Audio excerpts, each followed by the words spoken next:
Run of the river ಅಲ್ಲ, only power. ಪಾಕ್ಗೆ ಭಾರತದ big shock. ಕಾಶ್ಮೀರದಲ್ಲಿ ಜಲವಿದ್ಯುತ್ ಕಾಮಗಾರಿ ಸ್ಟಾರ್ಟ್. ಚೆನಾಬ್ ಝೇಲಂ ನದಿಗಳ ಸ್ಥಿತಿ ಹೇಗಿದೆ? ಪಹಲ್ಗಾಮ್ ದಾಳಿಯ ಬಳಿಕ ಪಾಕಿಸ್ತಾನದ ವಿರುದ್ಧ ರಾಜತಾಂತ್ರಿಕ ಕ್ರಮಗಳನ್ನು ಕೈಗೊಂಡಿರುವ ಭಾರತವು ಉಗ್ರ ರಾಷ್ಟ್ರಕ್ಕೆ ಶಾಕ್ ನೀಡಿದೆ. ಪ್ರಮುಖವಾಗಿ ಐತಿಹಾಸಿಕ ಸಿಂಧು ಜಲ ಒಪ್ಪಂದವನ್ನ ಅಮಾನತಿನಲ್ಲಿಡುವುದು ಸೇರಿದಂತೆ ಅನೇಕ ದಿಟ್ಟ ನಿರ್ಧಾರಗಳನ್ನ ಭಾರತವು ಮಾಡಿದೆ. ಆದರೆ ಇದಾದ ಬಳಿಕ ಈಗ ಭಾರತವು ಪಾಕಿಸ್ತಾನಕ್ಕೆ ದೊಡ್ಡ ಆಘಾತ ನೀಡಿದೆ. ಜಮ್ಮು ಮತ್ತು ಕಾಶ್ಮೀರದಲ್ಲಿ ನೆನೆಗುದಿಗೆ ಬಿದ್ದಿದ್ದ ಪ್ರಮುಖ 2 ಜಲವಿದ್ಯುತ್ ಯೋಜನೆಗಳ ಕಾಮಗಾರಿಗಳನ್ನ ಭಾರತ ಕೈಗೆತ್ತಿಕೊಂಡಿದೆ. ಸಲಾಲ್ ಬಾಗ್ಲಿಹಾರ್ ಜಲವಿದ್ಯುತ್ ಯೋಜನೆ ಸ್ಟಾರ್ಟ್. ಸಲಾಲ್ ಹಾಗೂ ಬಾಗ್ಲಿಹಾರ್ಗಳ ಡ್ಯಾಂಗಳ ಸಾಮರ್ಥ್ಯವನ್ನು ವೃದ್ಧಿಸುವ ಕಾಮಗಾರಿಗೆ ಭಾರತ ಚಾಲನೆ ನೀಡಿದೆ.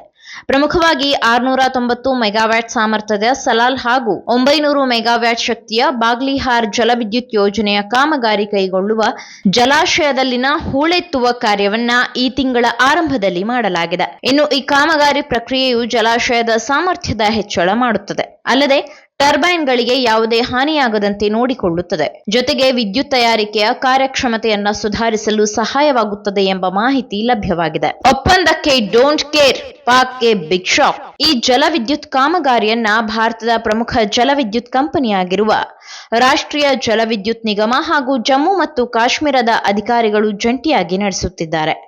ಆದರೆ ಭಾರತವು ಅಮಾನತುಗೊಳಿಸಿರುವ 1960ರ ಸಿಂಧು ಜಲ ಒಪ್ಪಂದವು ಸದ್ಯ ಅಮಾನತಿನಲ್ಲಿದೆ. ಇನ್ನು ಇದರ ಪ್ರಕಾರ ಭಾರತವು ಚೆನಾಬ್, ಝೇಲಂ ಹಾಗೂ ಸಿಂಧು ನದಿಗಳಲ್ಲಿ ನೀರನ್ನು ಸಂಗ್ರಹಿಸುವ ಡ್ಯಾಂಗಳನ್ನು ನಿರ್ಮಿಸಬಾರದು.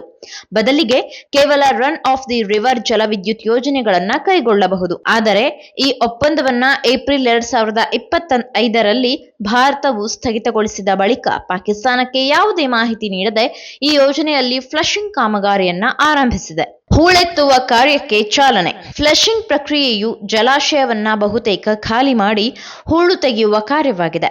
ಜಲಾಶಯದಲ್ಲಿ ಸಂಗ್ರಹವಾಗಿರುವ ಕೆಸರಿನಿಂದ ಸಲಾಲ್ ಮತ್ತು ಬಾಗ್ಲಿಹಾರ್ ಯೋಜನೆಗಳ ವಿದ್ಯುತ್ ಉತ್ಪಾದನೆ ಸಾಮರ್ಥ್ಯವು ಗಣನೀಯವಾಗಿ ಕಡಿಮೆಯಾಗಿತ್ತು.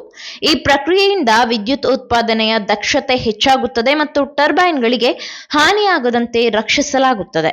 ಪಾಕಿಸ್ತಾನದ ಕೃಷಿ ಮತ್ತು ಜಲವಿದ್ಯುತ್ ಉತ್ಪಾದನೆಗೆ ಭಾರತದ ಮೂಲಕ ಹರಿಯುವ ನದಿಗಳು ಅತಿ ಮುಖ್ಯವಾಗಿದೆ. ಪಾಕ್ ಕೃಷಿ ಭೂಮಿಗೆ ದೀರ್ಘಕಾಲಿಕ ಪರಿಣಾಮ. ಇನ್ನು ಸಿಂಧು ಜಲ ಒಪ್ಪಂದದ ಸ್ಥಗಿತಗೊಳಿಕೆಯಿಂದಾಗಿ ಪಾಕಿಸ್ತಾನದ 80% ಕೃಷಿ ಭೂಮಿಗೆ ನೀರಿನ ಪೂರೈಕೆ ಮೇಲೆ ದೀರ್ಘಕಾಲಿಕ ಪರಿಣಾಮ ಬೀರಬಹುದು ಎಂದು ತಜ್ಞರು ಎಚ್ಚರಿಸಿದ್ದಾರೆ. ಪಾಕಿಸ್ತಾನವು ಈ ಕ್ರಮವನ್ನ ಯುದ್ಧದ ಕೃತ್ಯ ಎಂದು ಕರೆದಿದ್ದು ಅಂತಾರಾಷ್ಟ್ರೀಯ ಕಾನೂನು ಕ್ರಮಕ್ಕೆ ಮುಂದಾಗುವುದಾಗಿ ಎಚ್ಚರಿಕೆ ನೀಡಿದೆ. ಭಾರತವು ಬಾಗ್ಲಿಹಾರ್ ಅಣೆಕಟ್ಟಿನಲ್ಲಿ ಹೂಳೆತ್ತುವ ಕಾರ್ಯಾಚರಣೆಯನ್ನ ಪ್ರಾರಂಭಿಸಿ ಮತ್ತು ಸ್ಲೂಯಿಸ್ ಗೇಟ್ಗಳ ಸಂಖ್ಯೆ ಇಳಿಸಿತ್ತು. ಪಾಕಿಸ್ತಾನಕ್ಕೆ ಕೆಳಮಟ್ಟದ ಹರಿವನ್ನ 90% ಕಡಿಮೆ ನಿಲ್ಲಿಸಿದೆ. ಆದರೆ ಕಿಶನ್ಗಂಗಾ ಅಣೆಕಟ್ಟಿಗೆ ಇದೇ ರೀತಿಯ ಕಾರ್ಯಾಚರಣೆಗಳನ್ನ ಯೋಜಿಸಲಾಗಿದೆ ಎಂದು ರಾಷ್ಟ್ರೀಯ ಜಲವಿದ್ಯುತ್ ನಿಗಮದ ಅಧಿಕಾರಿಯೊಬ್ಬರು ತಿಳಿಸಿದ್ದಾರೆ. ಅಲ್ಲದೆ ಭಾರತದ ಜಲಾಸ್ತ್ರಕ್ಕೆ ಬೆಚ್ಚಿಬಿದ್ದಿರುವ ಪಾಕಿಸ್ತಾನದಲ್ಲಿ ನೀರಿನ ಹಾಹಾಕಾರ ಜೋರಾಗಿದೆ. ಪ್ರಮುಖವಾಗಿ ಪಾಕಿಸ್ತಾನಕ್ಕೆ ಹರಿಯುತ್ತಿದ್ದ ಹರಿಗೆ ಭಾರತ ತಡೆ ನೀಡಿರುವುದಕ್ಕೆ ಉಗ್ರರ ರಾಷ್ಟ್ರ ಕಂಗಾಲಾಗಿ ಹೋಗಿದೆ.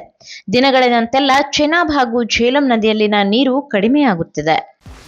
84ರಿಂದ 50 kg ಬಂದೆ, ಆಮೇಲೂ ಸಣ್ಣಗೆ ಫಿಟ್ ಆಗಿದ್ದೀನಿ. ಅದಕ್ಕೆ ನಾನು ಯೂಸ್ ಮಾಡ್ತಾ ಇರೋದು ಜೀನಿ ಸ್ಲಿಮ್. ಸಣ್ಣ ಆಗಕ್ಕೆ ಜೀನಿ ಸ್ಲಿಮ್ ಯೂಸ್ ಮಾಡದೆ ಹೆಲ್ದಿನೂ ಅದೇ.